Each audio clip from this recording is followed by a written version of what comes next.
It's hard to imagine up here what drives people to fight with each other. I'm a mediator. That's a conflict resolution professional. Up here, human conflict can seem petty and insignificant, but down there, the misery is real enough. My hypothesis is that most people consider happiness to be a zero-sum game. That is, if somebody wins, then someone's got to lose. Yet in my experience, the happiest winners are those who give. So why is there so much greed, selfishness, and stupidity? I've been contacted by the residents of this house right here to help resolve a conflict. I'm actually a bit nervous. This is a whole new career direction for me, and I need it to be successful. If I fail, I'm going straight to hell.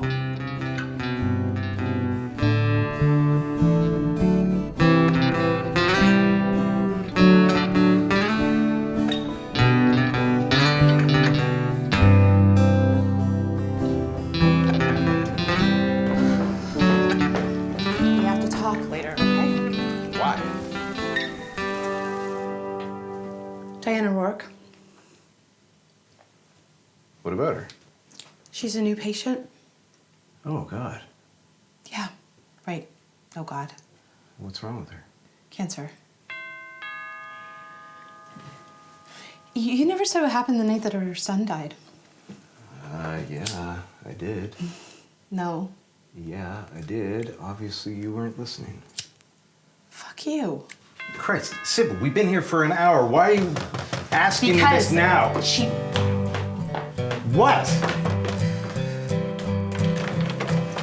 Sorry to pound your door. I thought maybe your doorbell No was screwed problem. up. Sorry. Thank you. Thank you so much for coming. My apologies. Sybil, right? Yes, yes. And, oh, this is my husband, Alex. You're the mediator. I am. Max Rathburn, fight, flight, or work it out. Uh-huh. It's on my card. Oh, It's tongue-in-cheek. right. All Oh. Sorry. Funny. Is it okay if we use first names here? Sure. Of course. Okay. What can I get you to drink, Max? Oh, water's fine. Right. Well, you've got some interesting artwork here. Oh, you like it? Oh, beautiful. Thank you. Most are from a gallery downtown. Alex and I usually buy 1 or 2 pieces a year. You do? Yeah. Most of them are kind of like an emotional touchstone from some specific time in our life. Very interesting. Yeah. Okay, now, we talked about your problem before. Yes. But in case anything's changed, can we just go back right to square one? Of course, yes. Thank you. So, it's our neighbor, Barbara. We've been good neighbors for 8 years or Very more. good neighbors. Very good neighbors. Right. It's changed though. We've done so many improvements in the past. She's never objected. She's never showed any concern. Right. But this time she's lodged a formal complaint with the city, and no warning, nothing. Just a total shock. So you're planning an improvement again? Yes, we'd like to add an addition to the back of our house. Which we are totally within our rights to do. But she's objecting. She's just a crotchety old lady who's got nothing better to do than stick her nose in other people's business. Barbara. Is this her? Yes, it's her now. Good timing. Hello, Barbara. Thank you so much for coming. This is Max Rathburn. He's our mediator. Barbara Very nice Stenhouse. to meet you. Nice to meet you. Now, is it okay with you if we all use first names here tonight? I don't care. Thank you. Hey, what's going on here? We are here to talk about the addition. Okay, so why are you dressed like a cocktail waitress? And what's with the candles and, We thought we thought it might be more convivial to discuss this over dinner. dinner? Hey, let me put this simply. You two are the last people on earth I'd like to have dinner with. I agreed to attend a mediation. That's it. Okay, then let's move this whole thing up to my office. It's no distance at all. Barbara, it's just us, Alex and Sybil. We're your neighbors. Remember us? You're out to lunch, both of you. But go ahead, enjoy your flamboyant fantasies. Just leave me in peace. We'd be happy to oblige, Barbara. Just drop your complaint with the city. Your pretentious, yuppie, bourgeois, consumerist vanities don't- are if you're vanities. going to are insult the fact. us, Barbara? It's not an insult. It is a fact. Now, the fact is, Barbara, that we wouldn't even have to be here if you hadn't sneaked down to the city and lodged a complaint about something that we have the absolute right to do. You have no such right. You'll see. Oh, you know, I'm an architect, right? And I have hired the most experienced lawyer in town. By the end of this, we're gonna have our addition, and you're gonna have so many work orders slapped on your derelict house that you're gonna be in court for the next 20 years. Good. You're a weak, fleshy coward, Alex. And I don't give a damn what bully tactics you use. I'm in the right, and I have friends up and down this street who'll back me to the hilt. We'll win, and you'll be gone. Oh, right. And where do you think we're going to be going? You know, this isn't working. Probably not. Are we done? No, wait, you agreed to try mediation. That's why Yes, I I suggest did. that we go and move this whole thing to my office. How No, about that? screw that. Look, let me be clear. I did agree to attend a mediation, and I don't give a damn where it takes place. My knees are shot, and I would prefer not to have to walk any further than necessary. Well, why don't we just stay here? Then we can sit at the dining room table. That is fine by me, as long as you remove those ludicrous place settings. I mean, good Lord. I'm so sorry, Barbara. The place settings were a sign of respect for you. I'm very sorry that you find them offensive. And let's just stop with the personal attacks right now. No okay? problem, no problem. Why don't we remove the place settings so Barbara feels more at home? Yes, right. Thank you. I don't think this is over the top. No, it's not over the top. You can't blame yourself. You intended it as a sign of respect, but how do you show respect to somebody who clearly has no concept of what that means? Your respect is like a butcher towards meat. Better? Okay, let me just start off by saying a little bit about what the mediation is all about. Now, you've all signed the mediation agreement, which I greatly appreciate. We've allotted 3 hours for this process. Is that still okay with everyone? If we end up in a crevasse of calumny, as I fully expect we will, I'd like to leave. That's perfectly all right. It's a voluntary process. You want to leave? You leave. Shall we sit down? Excuse me, why am I in the middle? Alex usually sits at the head of the table and I sit here. I don't want to be in the middle. You don't want to be in the middle? No. Okay, fine. That's good. I actually wouldn't mind having the two of you sit together. Okay, fine. You can sit here, then Barbara and I'll sit in the middle. Well, no, I'd rather have you two sitting together. Barbara, you don't want to sit in the middle of them, right? So, Oh, pardon me. okay. Good? This is good? This is excellent. We've decided now on the venue and our places at the table. I want to congratulate all of you on our first 2 areas of agreement. Oh, God, I hope you're not going to spend the entire evening patronizing us. Well, I apologize, but you'd be amazed how long it can take sometimes just to get to this point. This is great. Fine. Okay, and let me just be clear about what my role is going to be. My role is not to be a judge here or decide who's right or who's wrong. My job is to facilitate a discussion between you, that you can work something out that's good for you other than just to continue on with your dispute. What about what's right? That's the issue. Right, and what's fair? Fair. Don't be absurd. Well, unfortunately, now, if you don't reach an agreement here tonight, you won't magically get what's fair, what's right. All you're going to end up is with the continuation of this dispute. Right. We're going to go to the municipal board in 8 months, and we're perfectly willing to wait for that. Yes. Well, there's going to be costs associated with that. Money's not an issue. What arrogance. Nothing compared to your nosy, NIMBY mean-spiritedness, Barbara. In 8 months from now, the municipal board could decide this thing either way, right? Yes, but I think the outcome's pretty certain. That you'll lose. No? The municipal board, if you look at their cases, okay, there's literally hundreds of thousands of cases where one side believes that the board got it wrong, that they didn't understand the law, that they decided something that was completely inequitable, that they just got up on the wrong side of the bed. There's an inherent risk. Well, I don't see it that way. You don't? No. Barbara, are you going to rely on a bylaw to make your case? Yes, yes. I intend to. And I brought it with me. The area of living space shall not exceed 60% of the area of the lot. Yes, but nobody adheres to that. Well, it's still on the books. Most of the houses in this neighborhood occupy more than 60% of the lot. And everybody jaywalks, but you can still get a ticket and get convicted because it's still against the law. I don't believe you. And if, while jaywalking, you damage someone else's property... By getting hit by a car, you're nuts. Okay, look, the municipal board has agreed to hear your case, right? So there's a risk that they could rule against you. The board is going to make the final decision. You're going to try and persuade them.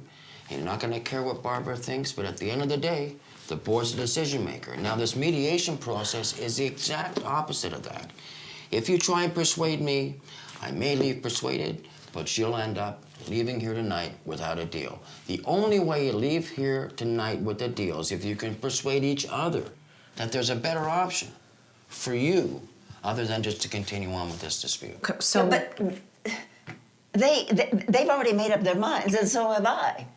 Right, I realize that you've all made up your minds and you're hard fast in your positions. And I wouldn't want to see anybody do anything, make any decision that doesn't make sense for them. Now, what I'm going to try and do is help you find a way that you can achieve your goals and achieve your objectives without just relying on these positions that you have taken. so how do we do that? Well, I think I'm going to give everybody a chance to have their say, and I think that actually works better when one person speaks at a time. Is that okay with everybody?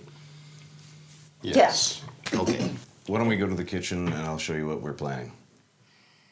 Is that okay with you? Sure. Okay, let's do it.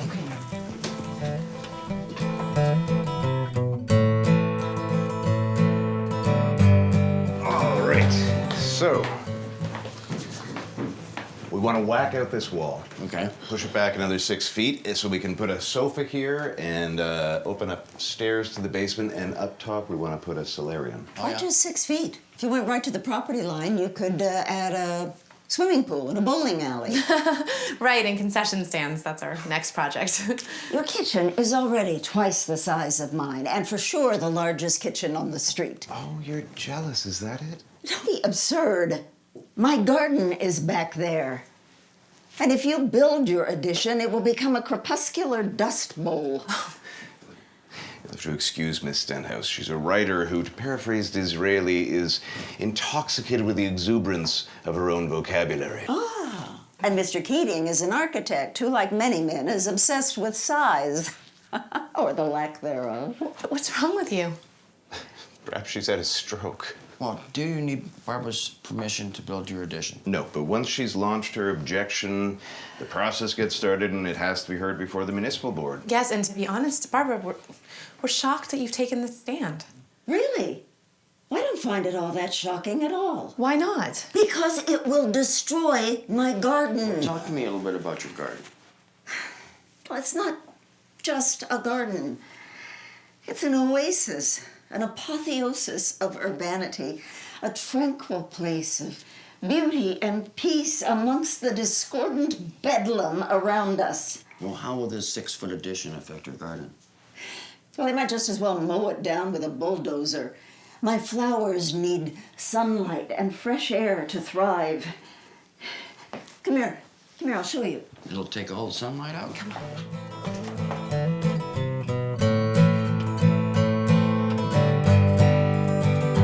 It's too dark to see properly now. But it's not unlike this picture here. Beautiful. We know you have a beautiful garden, Barbara. Very lovely. Then how could you possibly presume that I would consent to its destruction? Well, we don't. But how can you presume to tell us that we can't remodel our house? If you'll excuse me, I think the reason why we're all here is just to try and find a way that Alex and Sybil can enjoy their new addition, at the same time preserving your ability to enjoy your garden. Is that not right? to compromise. There is no compromise, you silly man. If you block the sun, everything will die, and I'll have no garden and no place to sit. But you're always sitting out front, Barbara. In 8 years, I've never seen you sit out back. Well, I may wish to change my routine. And if you build your carbuncle, that won't be possible, will it?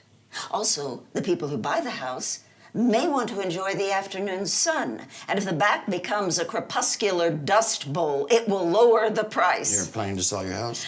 Oh, God, how should I know? I certainly wish to be free to do so if circumstances warrant. It's my most valuable asset. Okay, shall we all sit down again? Let's do it. Please.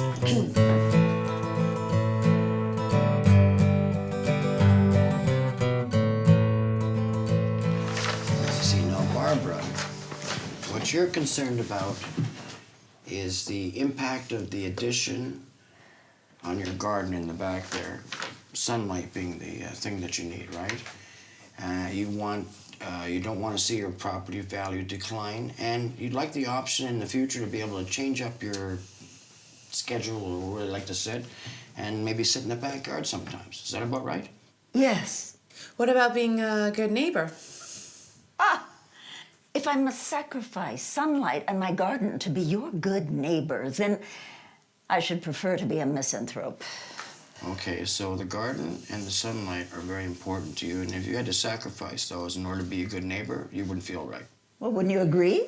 It's not what I think. I'm just trying to understand how you feel. Is there anything else that concerns you? Lots of things are important to me. Okay. The plight of the homeless, global warming. I mean, with respect to the addition. I'm talking about the addition. It is a gross misappropriation Of what? of the Earth's finite resources. What about all the phosphorus fertilizer you spread so liberally on your garden? It's organic. Bull. You don't need this addition. This is a huge house for 2 people. 99% of the people on Earth raise families in houses the size of this dining room. It's gluttony and vanity, and with respect to the real problems facing us, it's a disgusting and ignorant waste of resources. Okay. Okay, that's so... What? So, what? Just explain to me, why do you want this addition? More space. Yes, and frankly, I'm offended by Barbara's rant. I mean, what we want to do here is not so uncommon. We live in the civilized world, nor is it disgusting or ignorant. And we care very deeply. We care very deeply about the homeless and the environment. And we're stimulating the economy, which desperately needs stimulation. That's right. Now, what are you hoping to achieve by adding 6 feet to your kitchen? Well, we would like to add an open stairs to our basement. Okay, stairs going in the basement. And a sofa so that one of us can sit comfortably and speak to the other while the other one cooks dinner. Okay. Speaking of which, one moment. A sofa. Yes, and we want to add a solarium on the 2nd floor so we can grow our own cut flowers. We've been spending a fortune on cut flowers. There's an idea, Barbara. Why don't you put a solarium on your 2nd floor? Then you could have access to sunlight year-round. But I don't want to plant year-round. The whole point is to observe the seasons, you silly man. Okay. Let's just wait for Sybil to come back. No. I'm listening. Just keep going. Oh, okay.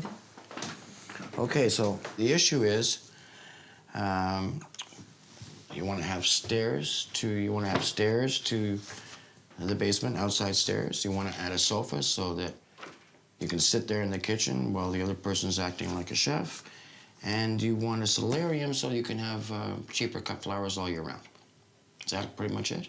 This house is kind of a marriage project for us, for Sybil and I, to do things together. Whenever we do something to the house, it gives us a common purpose and happiness. Okay. I've watched these 2 go through one renovation after another, and it's become abundantly clear that with each renovation, they've become more miserable. Personally, if you ask me, I think renovations are making them mentally ill. Isn't that the pot calling the kettle black? I'm sorry, what are you trying to say? That I'm crazy? By no means would I want to cast aspersions on the crepuscular dust bowl of your mind. I have no idea what you're trying to say. Well, neither do I. So can we just agree to drop the pretensions and speak simply? Okay, so let me get this right again. You want cut flowers year-round, you want new stairs to the basement, you want a couch in the kitchen so they can watch their person cook, and a solarium, and also a kind of a marriage project, something you can work on together. Have I got it? Is that covered all? Yes, and we would like to do it without becoming enemies with Barbara. Oh, please. So you want to be good neighbors? Yes. Well, that's great. So now what we have here is you'd like to have stairs in the basement. You'd like to have a sofa in your kitchen. Mm-hmm. You'd like to have a solarium with the cut flowers. And you would like to somehow be able to accomplish this without interfering with Barbara's love of her garden so that she can change her mind and sit in the backyard if she wants to. And she won't have to worry about declining value in her house. How about that? Actually, I'd frame it a little differently. Okay. How can Barbara enjoy her garden after Alex and Sybil build their addition? No. That's not the problem. You could say, how can Alex and Sybil keep their marital problems to themselves so that they don't impose on their neighbors? We don't have marital problems. I think it's important to say that I'm not the one who wants to do anything here. If everything stayed the same, I would be happy. Yes, but nothing does stay the same, Barbara. 100 years ago, this was all farmland. Oh, God. Every day you get a little older, and the shingles on your roof curl, and the paint on your soffits peel and blister. You know what I think the real problem is, Barbara? You're afraid of aging. Oh, that's ridiculous. That's absurd. I think what you said originally is right. How can Alex and Sybil improve their marriage without destroying my garden? That's not what he said. Well, no, that's the gist of it. You're just trying to make us the problem. You are the problem. No, you are the problem, Barbara. Living things need to grow. It's in our DNA, and you can't stop it. The alternative is death. I think what Alex is trying to say, another way to look at it is, how can Alex and I grow without casting a shadow on Barbara? I'd accept that. Really? Okay. Wow. 1 second.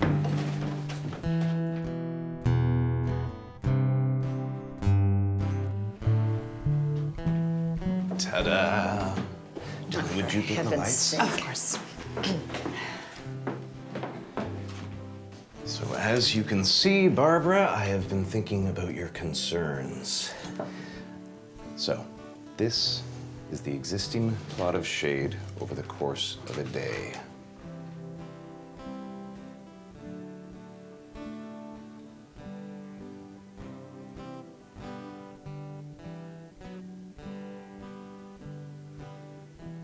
Now, if we add our addition with this roof configuration, you can see that the impact on your garden is minimal.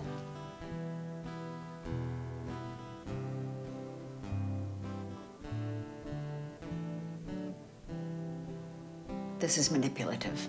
I prefer to think of it as rational. I don't like it. Too rational for you? You can see there's more shade. Look at how Buck's Yes, but not much. Certainly not as much as you would have us all believe. And when is this, what time of year is this supposed to be? In the summer, when plants need light. Yes, but in the winter, the sun is lower and the shade will be more extreme. Yes, but as you said, that the whole point is to observe the seasons. The impact of the shade on your garden in winter is immaterial. I still don't like it. Whatever. The municipal board is going to see from this model that your concern over shade is overstated. I don't care what you say. You are proposing to build a wall along the south side of my garden that will block out the sun. Yes, but not much. That will, the air, it will kill and will box me in. Are you okay, Barbara? Want to take a break or? I'm fine. I'm fine.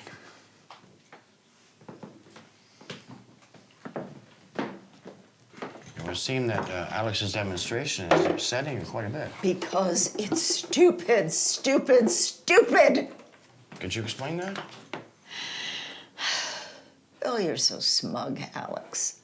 And I don't know, maybe you will win and get permission, but you will kill and destroy, and I don't think it will make you any happier.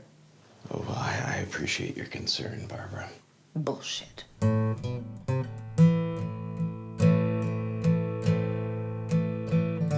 Well, let's just talk about happiness for a moment.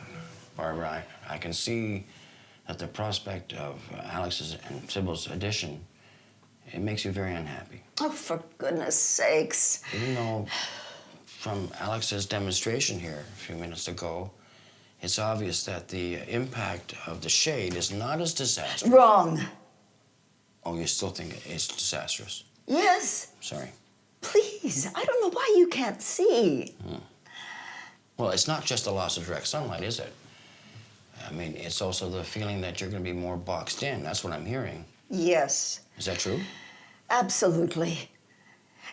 You both want to grow as a couple. You've said so yourself. Now, the problem is that you've seized on one way without examining any other ways. Okay, Barbara, what other ways? You could take dance classes. Holy smokes, Barbara, we're gonna build this addition. What we'd like to do is to do it without pissing you off. You can't. If you add one brick to the back of your house, you're gonna piss me off. Barbara, the whole point of being here is to help you think creatively. Why can't you simply build a comfy bench by the window? Because we want and are entitled to more space. But the question remains, will it make you happier? Will your marriage be improved? You shut up about our marriage. This is not about our marriage. Oh, you were the one who brought it up. She's right. You did bring it up. You did say that it's just kind of like a marriage project for you. Okay. My mistake. Okay. This is not about our marriage. This is about... It's a fact that renovations increase the value of a house, yes? Well, your lack of maintenance, your flowering eaves troughs, and rotting fascia have made your house the eyesore of the neighborhood and are dragging down the values of all the houses. An eyesore? Yes! Remember what I said at the beginning about persuading each other? Personal attacks aren't going to get you anywhere. You're right. Okay. You're right. Just wanted to say. Sorry. No problem. Beauty is in the eye of the beholder, my friend, and value is an intrinsic mystery. Yes, The value of my home cannot be measured with money. but you said earlier that one of your concerns was the resale value of your home. Yes, but not just money, not just in dollars. Well, yes, measured by money. That's generally what people use to buy houses. Look, I am not interested in selling my house. It's where I live. It's my sanctuary. It's where I'll die. The value of my home to me cannot be measured with money. Yes, but didn't you just say that one of the reasons for your objections was that it would lower the value of your home? Yes, but not just... Yes, so we've just knocked off another one of Barbara's complaints. You haven't knocked off anything. This isn't a midway. First, she said she was worried about the resale value, and now she's admitted that she's not going to sell her home or that she's not worried about the property value. You heard her. Well, Alex, I think I heard her say that she just defines value differently than what you do. Well, this is what you get when you hire a mediator off a pole. Okay, honey, okay. Well, if you want to discuss my marketing techniques, I'm happy to do that. Or shall we just remain focused on your dispute? And maybe if you listen rather than shout and argue, you'd be able to follow the process more efficaciously. What? Efficaciously? Look it up. Why don't you use a simple word like easily? I forgot that you were intimidated by the size of other people's words. No, Barbara. I use words to communicate and convey understanding to other intelligent people. You use words to confuse and bewilder. Oh, that's not true. Methinks the man does protest too much. Really?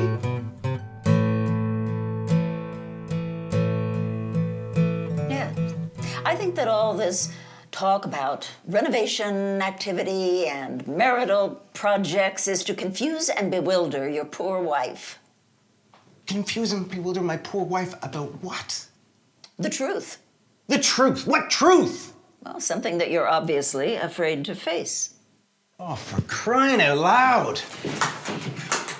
And unfortunately for me, you've chosen to manifest it by proposing to build a carbuncle. Okay, well, is anyone else feeling like we're way off track here? Well, that's not really for me to decide. Are we? Are we off track? Yes. No.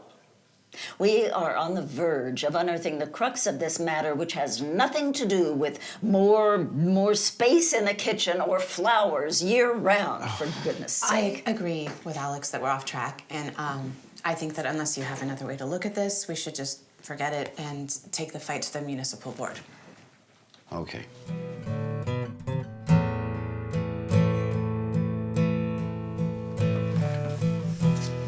Alex and Sybil, I'm going to suggest that we do something here now, which I know you don't want to do.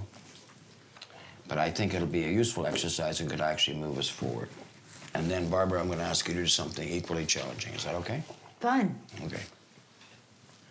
I'd like you to imagine going down a road I know you don't want to go down. But just to imagine for a second here, you don't get approval from the board to go ahead and build your addition. What would you do? We're going to get approval. Okay, say the approval doesn't come for 3 or 4 years. It's not going to take 3 or 4 years. Say it does. Say, we no, what are you have gonna do? a very good lawyer, Max. Okay. And worst case scenario, it's going to take 6 to 8 months, and in that time, we can work on other things like colors and furnishings. We got lots to do. You're being obdurate. I beg your pardon? The mediator is trying to get you to think creatively. But the point is that we won't have to wait several years. We're going to get approval, Barbara. It's a simple hypothetical question. What would you do if you couldn't build your carbuncle? Yes, but we will. We will get approval. That's the point I'm trying to get through to all of you. Okay, well, I understand, Alex, that you're absolutely positive that, in 6 to 8 months, you're going to get approval from the board. I got that. Yes. Okay, then, Barbara, what do you think? What do you think your chances are of defeating their motion? Well, I'm certainly not arrogant like him to think it's 100%, but I would say that we, all the people on the street, we have about an 80% chance of success.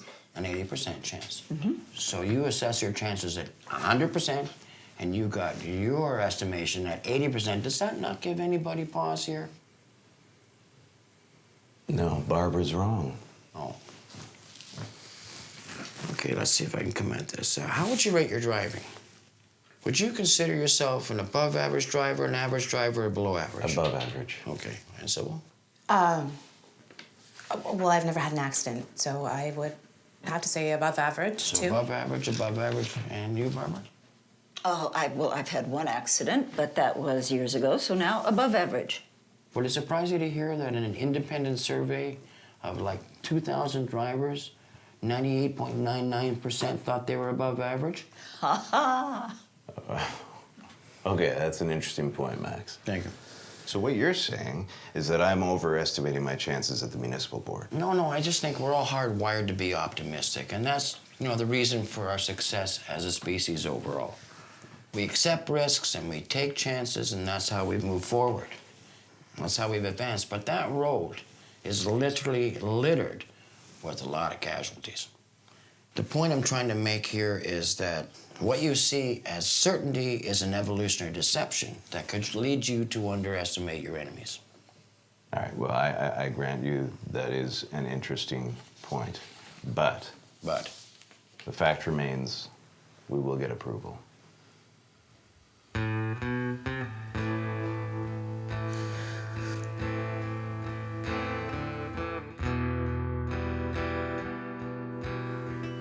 Sybil, you've been very quiet. I'm just wondering what you're thinking. About what?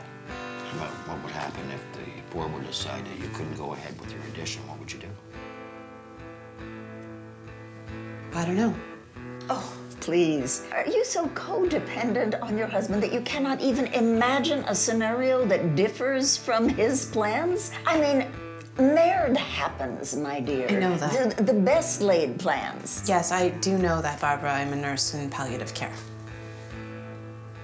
Yes, of course. Well, that's dreadful, I know. No, actually, it's surprisingly life-affirming. Well, good. Well, then please tell us, what would you do if for whatever reason you were denied permission to build your addition? I would be fine. Yes, of course, we both would. You'd both be fine? We wouldn't die. It wouldn't kill us. We wouldn't divorce, if that's what you're implying. But why do you feel like you have the right to deny us our fundamental right to growth? I understand your need to grow, both yours and Sybil's. But how would you grow if for whatever reason the board didn't give you approval to go ahead? What would we do? Yeah. Honestly, I haven't thought about it. Oh, come on. It's obvious that you and Alex are using this addition as a diversion from something that may be more difficult to address. What the hell are you talking about? Listen, Barbara, even if we were, now is not the appropriate time. No, it's the perfect time to talk about your marriage. Hello, this isn't about our marriage. I think we've determined that it is. This is about our plans to build an addition, period. And I'm just trying to understand all of your reasons for wanting to build it. I've told you. Yeah? More space. That's it. Any discussion about our marriage is inappropriate and none of your business. Okay, but if you could avoid a hearing, Alex, wouldn't that be a better option for you? Of course. Of course. That's why you should be talking to her, not me. Okay then, Barbara, what would you do if for any reason they were given permission to build their addition? I would hate them. I would be your most vituperative nightmare. Hell hath no fury.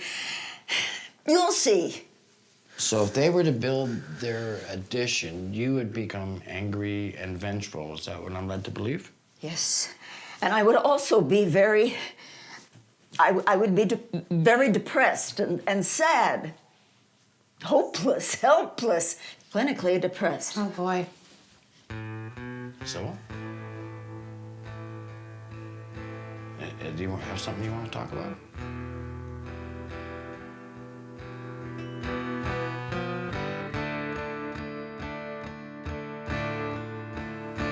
Oh, I'm having a tough time here.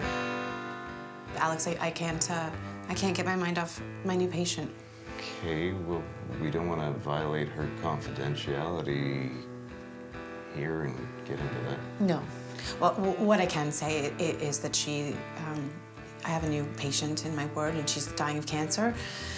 She's also very depressed and she's not responding to medication. That must be kind of painful. Yeah. How old is she? She's in her late 60s. But that's not the thing. She's the mother of one of my friends from high school. Who died. Yes. Anyway, she's never been able to get over the stupidity and senseless injustice of the loss of her son. And she's finally lost all desire to live. That's very sad. When her son died, her only child, I might add, when her son died and he was only 20, her marriage fell apart. Her husband wanted to move on and put their lives back together, but she couldn't. So she couldn't. She hated him for it. And she was in her 40s by then, so she was too old to have another kid. And that option was closed, and that's what people don't often get, that doors close when you get older and they lock. And she tried volunteering. She joined a church for a while, and they encouraged her to forgive, and, she did. But that didn't help with the emptiness. There was no way for her to go back and start over. And that's where she's now, stuck there with no direction home, and all I can do for her is to listen. And she talks a lot about it, but she speaks for my benefit and not for hers. Is this why you took up smoking again? No. No. But it's important that you're making that connection with her. Yeah, but she's indulging me because the connection is not going to help her. No, don't be so sure. a lot of us feel that we're alone and that nobody cares and that we're not understood. May I say something? No. If, as a human being, we can make a connection with another person, it can be extraordinarily life-affirming. The thing is that it's a broken connection because it's based on false facts. No, it's based on omitted facts. You're talking about me now? Yes. What? I have told you what happened, Sybil. No. Not what my patient said. Well, this isn't the time or the place. I know it's not the time or the place, but it's just that I've listened to so many people talk about regret. And most people haven't regretted not going to some exotic place or, achieving some career goal. You want to know what most people regret? Losing touch with an old friend. Not ever really getting to know who their parents were, or their child, or their spouse.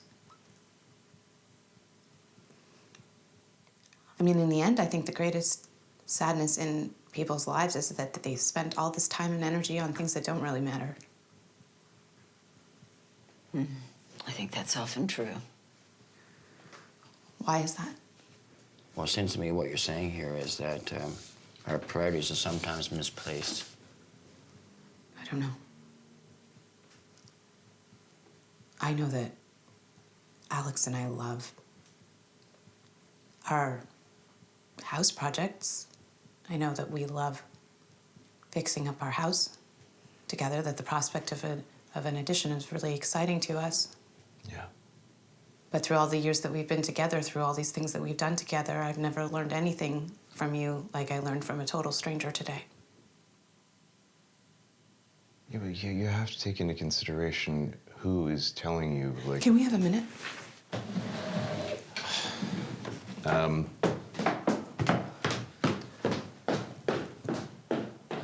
We need a timeout. Certainly. See what I mean? What else, Dora? Marriage problems. I was right. You never said that. What? Well, let's just, Jesus Christ, Alex. why don't we just continue where we were? What would happen if somehow they were gonna get permission? Look,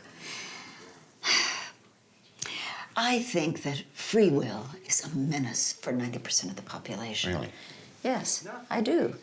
You only have to look around. 90% of the people are run amok with free will. The city needs to clamp down and enforce the bylaws. Okay, but if for whatever reason now they do get permission, Why are you like everyone else, resigned to let shit happen? excuse me? I don't think I'm resigned. Yes, am yes, I? you are. You blather on about probabilities when the real issue is right or wrong. Should they or should they not be allowed to build over everything that's green? Okay, I don't know. Don't we have a duty to protect the earth? Does that word not ring a bell? Duty? I mean, I know that's a deprecated concept these days. Nowadays, it's all about bucket lists and personal fulfillment, but good heavens. Out of the blue, my patient accuses my husband of murder? Jesus. Well, how the hell am I supposed to respond to that? I'm sorry. You're sorry. I'm sorry, Sybil. You what? I don't think about it, ever. Bullshit, bullshit, you don't think about it. What else don't I know? Nothing. My life isn't that fucking fascinating. You were responsible for the death of your best friend, and you don't think that that is something to share with me, with your wife? I wasn't It wasn't my finest Well, then hour. tell me. Now? Yes. We're in the middle of a What fucking happened? mediation. What Can it wait? happened, Alex? I don't know anything. Who was he? You need to talk to me. You need wanna to talk to me about right this now, right in the yes. middle of- Yes, I want to talk about it. I want to know what happened. Okay.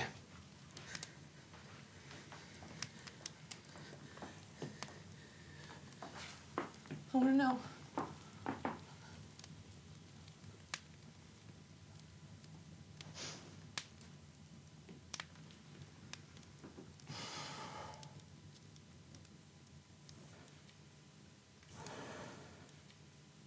He was exceptional.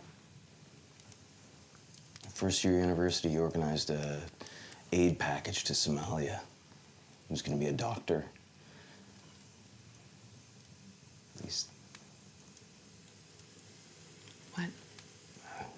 Who knows how he would have turned out. Wasn't doing well that night. What do you mean? That night was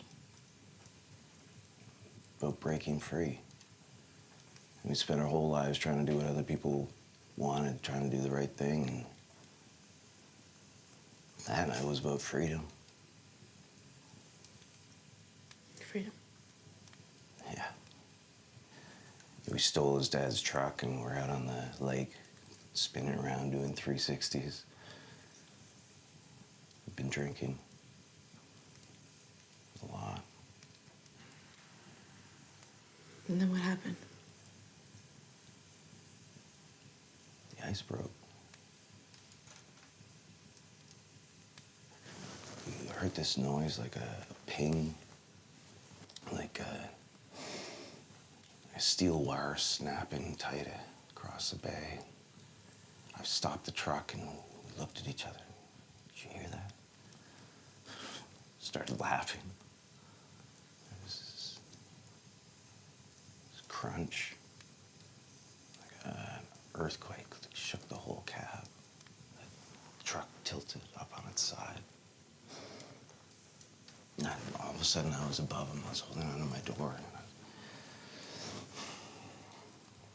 I think I kicked him in the face. His lip was bleeding. And I remember I couldn't hear anything. I was just watching his lips move. He was screaming at his seatbelt. Fuck, fuck, fuck! Why the hell was he wearing a seatbelt?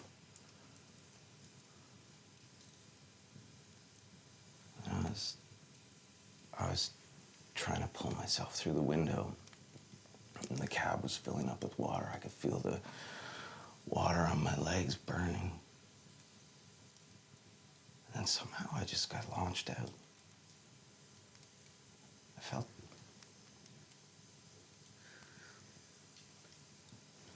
Somehow I just got thrown clear.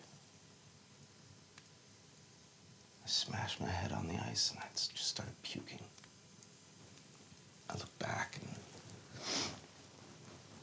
the truck's sliding. Tears and snot and puke.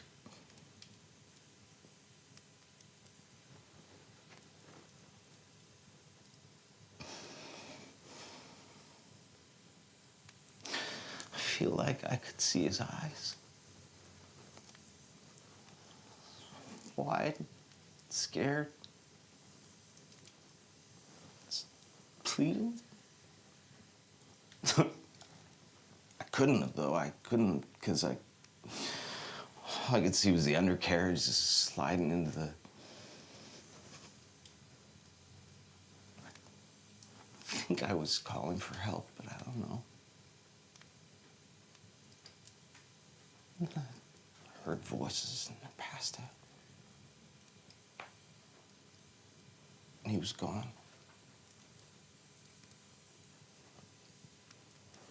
Oh, shit! Terribly sorry. We really couldn't help it over here. No, no problem. I'm sorry. No reason for you to be sorry. It's a horrific story. A baby. Alex. Yeah. It doesn't sound like there's anything you could have done. Yeah. Pain you. Can we stop talking about this, please? We can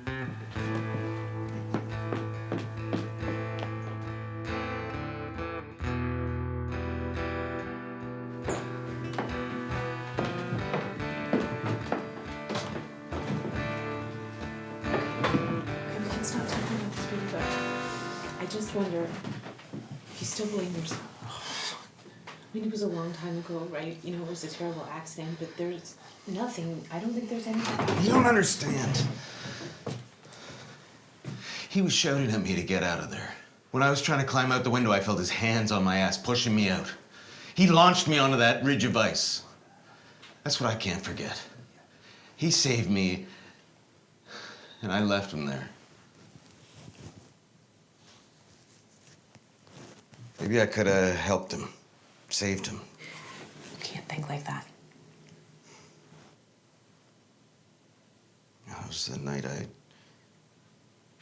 discovered I'm a coward. Oh boy. This is kind of reminding me of the night that my first kid was born. Are you kidding me? Yeah, I mean, you know, everybody's shouting in there. She's shouting, she's bleeding, everyone's bleeding, and then I try and take her hand, she's screaming at me. I felt completely useless. It's all right, dear. I'm sure this doesn't happen at most of your mediations. Yeah, well, actually, to tell you the truth, I haven't done a lot of these. I mean, I did a couple of insurance things. It's kind of like a new thing for me. I think you've done a very creditable job so far.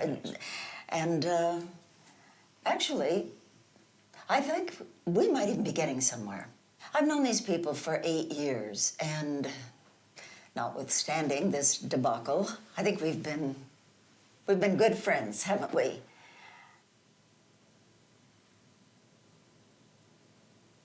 Okay, we've been friendly. Cordial? Not enemies. Yes, not enemies. Yeah. So, I think we should be able to sort things out. How? Well, let me begin by saying that I was surprised to get a notice in the mail about what you were planning to do. A letter in the mail from the city telling me about your plans to build an addition. Not a word from either one of you. I'm certain that we sent you. Not a word. I'm sure that we did. Well, Sybil asked me to talk to you, and I decided not to. Why? Because I didn't think I had to ask your permission to do what we have a total right to do. There, that is where it all went wrong. Well, what would you have said? I would have said no. Saying that we'd be right back here. You thought you could bully me into submission. You know, I thought upon further reflection, you would understand. Bully? You are a bully. Hang on there, Barbara. I'm sorry that you were taken by surprise. I'm sorry you didn't get the proper notification. But I will not have you insult my husband in our own home. Do you understand? Good for you. And you're quite right.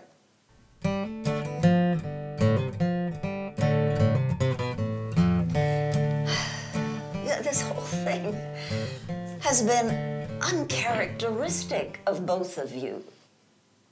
It hurt me, and I felt, I've been thinking that this fact from your past is very germane to our whole problem. That was supposed to be a private conversation. You can't use that. Barbie, I'm sorry, but we weren't supposed to hear any of that conversation. But we did. We did.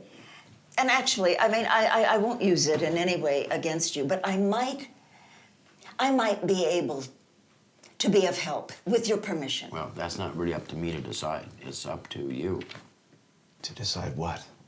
See, I think that based on one incident years ago that happened to you, that you must replay and replay in your mind, Alex. I think you have mistakenly concluded that you are a coward. This is not what we're talking about.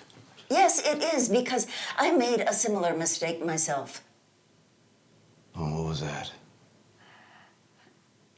Well, years ago, when I was married, I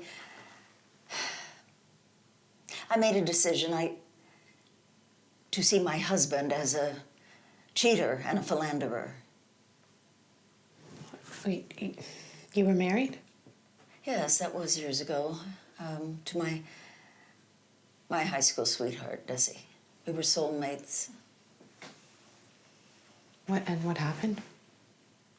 Well, we got married at 22. We were both journalists. We had studied journalism, and after graduation from journalism school, we both got jobs as foreign correspondents, but with different papers and in different cities. So we spent about the next 6 years mainly living apart. We would meet up every now and again at exotic places like Cairo, Paris, Beirut. It was intoxicating. And I loved him. I loved him. One time, when I was in Entebbe in '76 for the Air France hijacking, I met a beautiful Israeli journalist at the hotel bar, and by the end of the evening, as it wore on, she confessed to me about this mad and passionate affair that she'd had with a Canadian journalist. Oh. Yes. I was devastated to learn that my Desi my soulmate, had betrayed me. What did you do? I cut off all contact immediately and filed for divorce. Bang. Good for you. Really? He was cheating on you. He tried to apologize. He begged me for forgiveness, but I wouldn't listen. My point is that, somewhat like you, Alex, I made a broad, life-changing decision based on one incident. It's a tough one. We were young and we were far apart. He was a beautiful, sensitive, fiercely intelligent man. I mean, obviously, other women would find him attractive. Well, the issue's trust. Once trust is broken, it's hard to repair.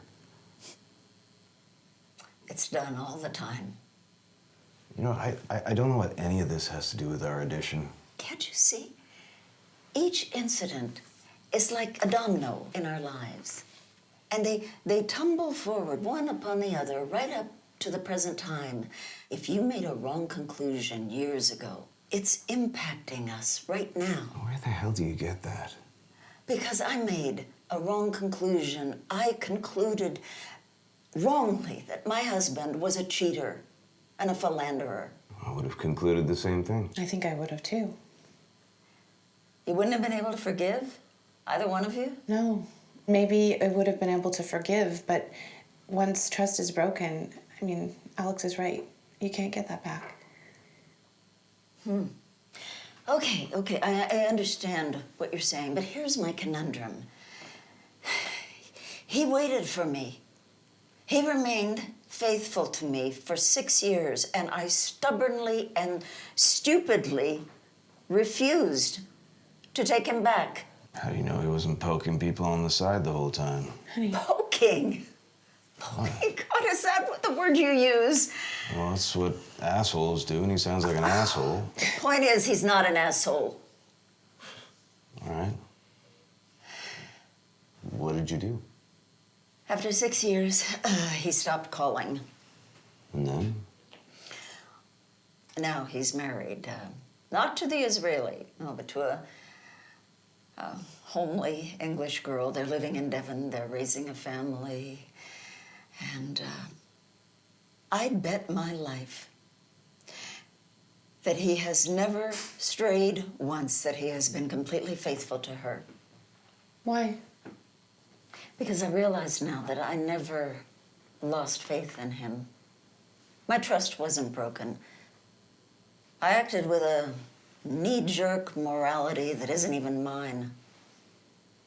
I could have forgiven him, and I stubbornly and stupidly chose not to.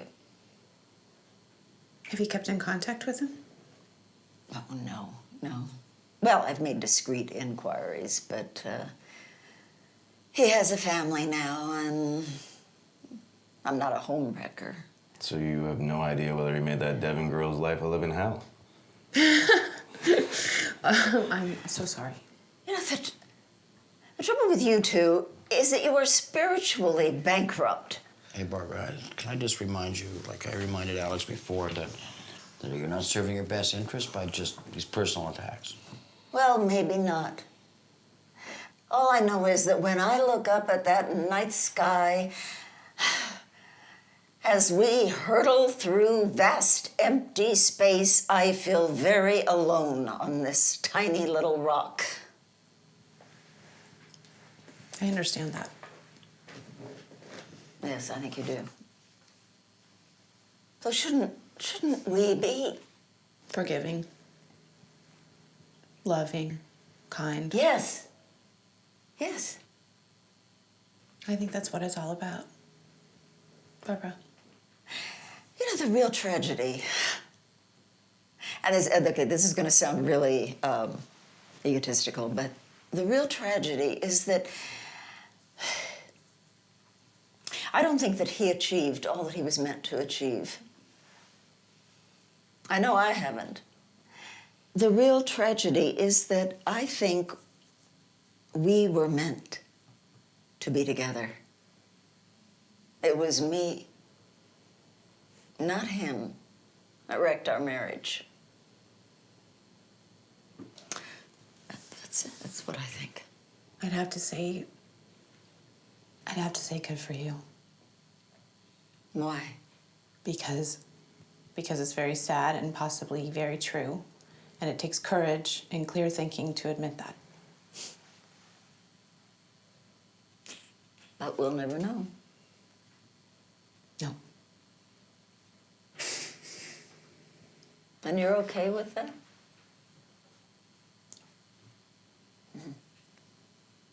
Alex, what if you had 10 extra seconds before that truck slid into the water? Well, that's a fucking pointless question. Is it? What if in those 10 seconds, okay, start counting. 1, 2, your friend freed himself from his seatbelt. 3, 4, 5, he reached out his hand for your help. 6, 7, would you grab his hand? Yes, 8, fuck, 9. of course I would. Yes, of course you would. You would have grabbed his hand and you would have hauled him out of there. You're strong. You would have both watched that truck slide into the water and you would have been on that slab of ice alive. You would be the hero. You would have saved his life. Stop it, that didn't happen. Only because you ran out of time. Not because you were a coward. Yeah, that's right. That's right, baby. Isn't that right? I don't know, you're twisting my head. Well, it's worth doing. I'll tell you why it's worth doing and should have been done a long time ago. If you saw yourself as a hero and not a coward, you would act. You would be magnanimous and perhaps more thoughtful in the face of legitimate opposition to your building projects.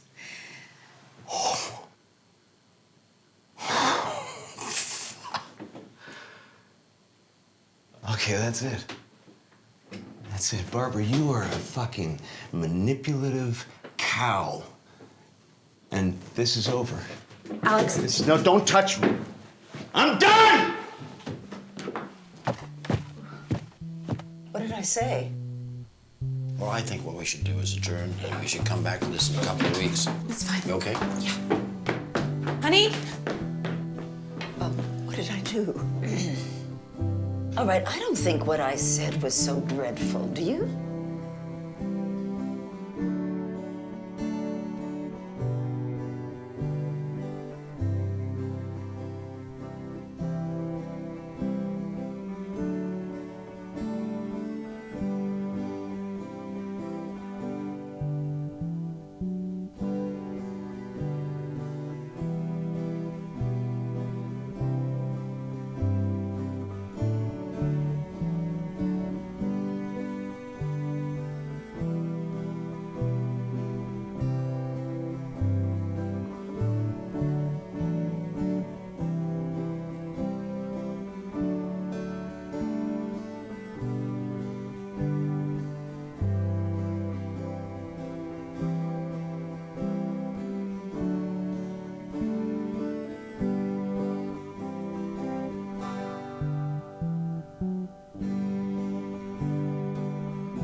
We've come such a long way. Well, you know, people can only take so much. Oh, come on.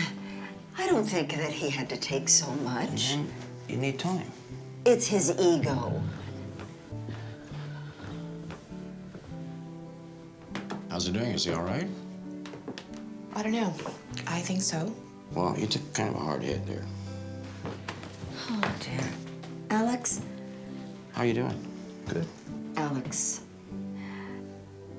Wait, what have you done to your face? You okay? Yeah. I'm good. Yeah. Yeah. I apologize. I obviously overstepped my boundary when I made the comment about how a magnanimous man would act. A magnanimous man acts with mercy and compassion in victory. But before victory is achieved, he is resolute. Quite so. I think we're fairly close to reaching an agreement. How does everyone else feel? Yeah, I'm fine to continue. Really? Yeah. Civil? Yeah.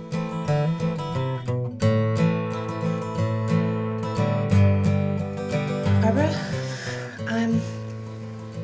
I would like to understand what you're really opposed to. Oh my goodness. I've told you. No, you really haven't. I mean, you've been very passionate all evening, and you've been much more worked up about this than I think is... Then you think, what, that is warranted? Yeah. I mean, we're not talking about a huge development here. Well, that's I mean, debatable. what I think is that it was getting the notice in the mail and then not being asked. Yes, your that problem. was horrible. But Barbara, listen for a second, just for a minute. You said that sometimes you look up at the night sky and you feel alone and afraid. Yeah. Right. But you're not alone. If you feel lonely and afraid, it's your own fault. We're here. We live right next door. We're here on evenings. We're here on weekends. I mean, if you're feeling lonely... What? All... No. No. Yes. No, I enjoy my solitude. That's a huge part of... I want peace and quiet. Right. You're proposing to be digging and banging and tearing things up. For what? It's madness. For what purpose? What do you think? Honestly, I don't know. I'm kind of feeling a bit unmoored. Could you explain that? Well, I don't know. I think I've demonstrated that we've got a pretty strong case, and if it was to go to the municipal board, I think we'd win. Oh. Well, Barbie more or less conceded that. Anyway, I feel like we have a strong case, and we could be building this addition right now, but... But? To be honest, I'm not entirely sure why. Well, earlier you said that you principally wanted more space. Yeah, and we still want more space. We want to grow flowers inside. Yeah. That's true. But, Barbara, I think you're right. I think I was a bully, and I'm sorry.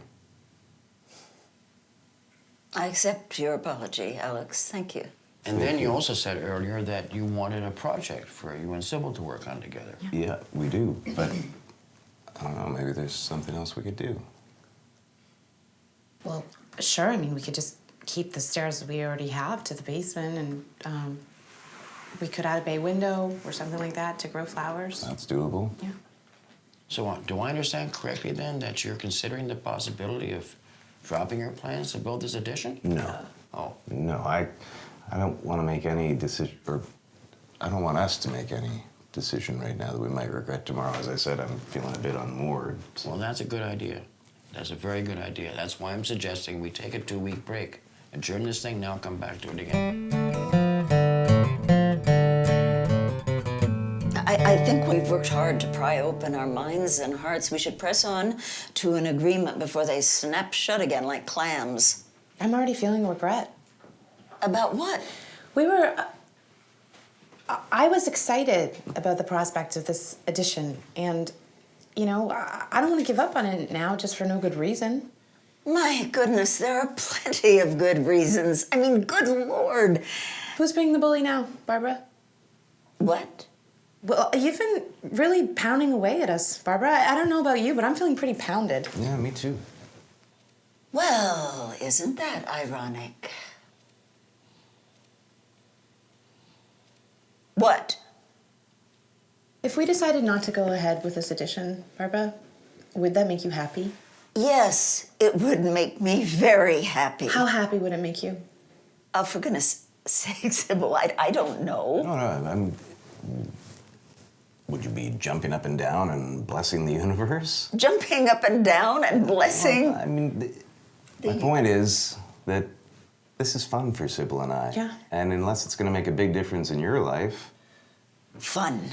Yes, fun. Yeah. Well, this is not fun for me. Do you know what kind of ticks me off a bit, Barbara? Is that you keep wrapping yourself in righteous indignation. And the homeless and the environment. Yeah. And what about community? What about our community?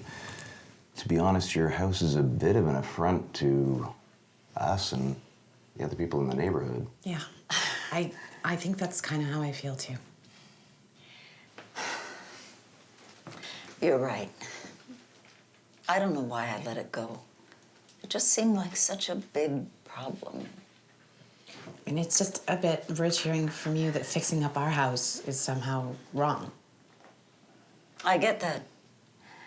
There's just something about all this gentrification that offends me. Why? Well, because it drives up the prices of houses and pushes out the real people. Oh, so we're not real people? No, you know what I mean. My family, my parents bought our house after they were married, and they raised our family here, and, we were part of a community, but it's not like that now. What do you mean? It's not like that now. The kids don't play on the street. It's soulless. You think we're soulless?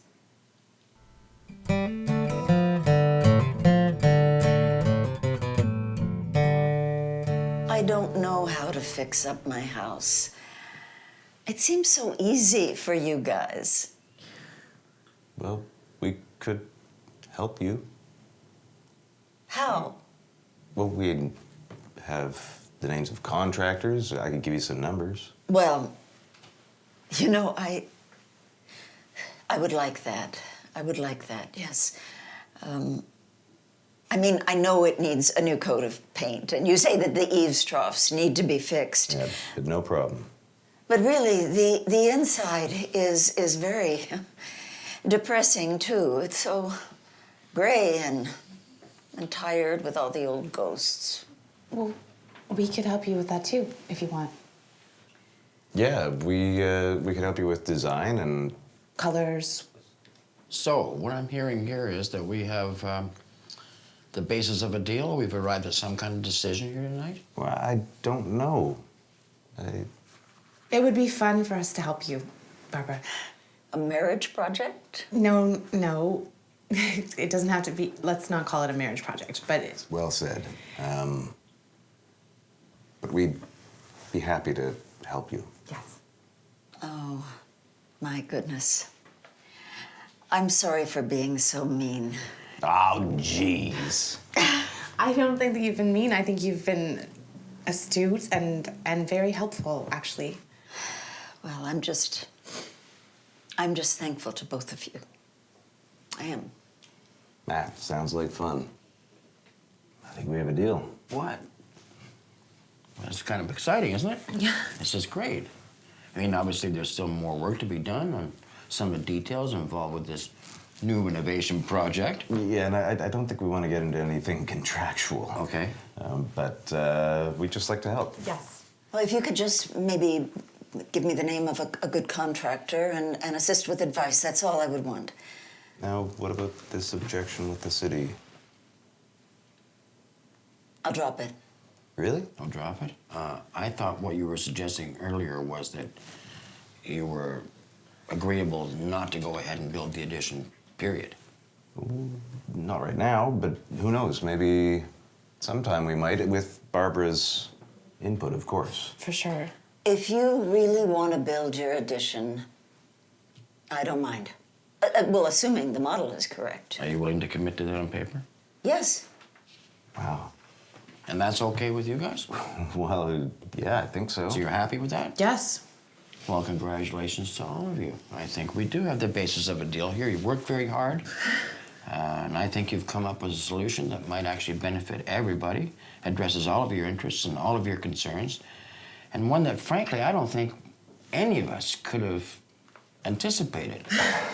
Could we? No. No. No, and if I might say, I'm feeling a bit unhinged, but you've done a good job too, Max. Yes, it's been Yes. really terrific. Oh my goodness. you. Thank you. Thanks so much, Max. It's really all you. You persuaded each other, like I said, right?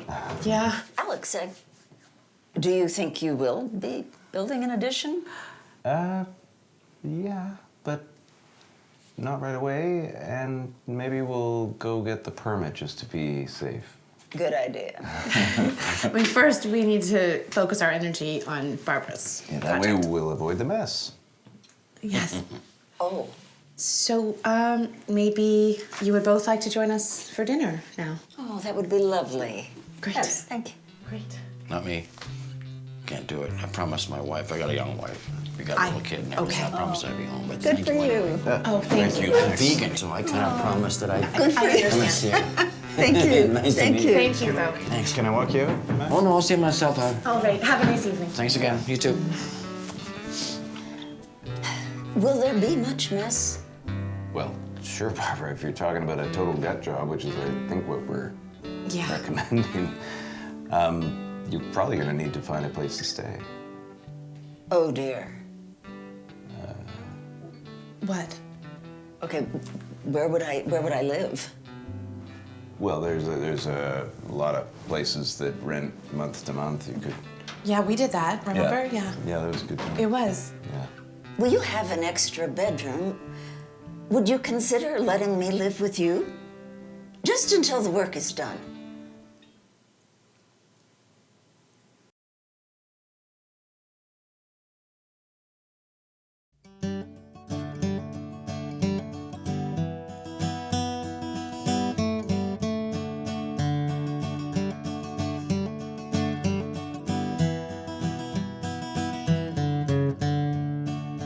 You suddenly appeared without introduction, a traveler from another world.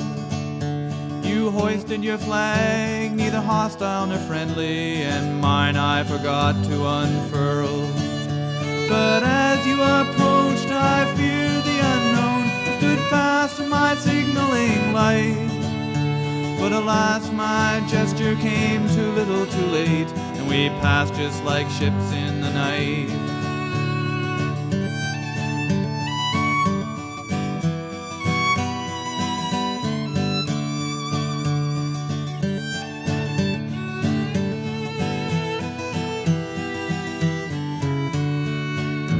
It's true that in a moment of crisis we'll bind with whomever is near, and we'll set aside all our differences and work together until the way is clear. But on a calm day we'll set sail alone, poor for the ones left behind, unaware that just beyond the horizon we're gonna need all the help we can find.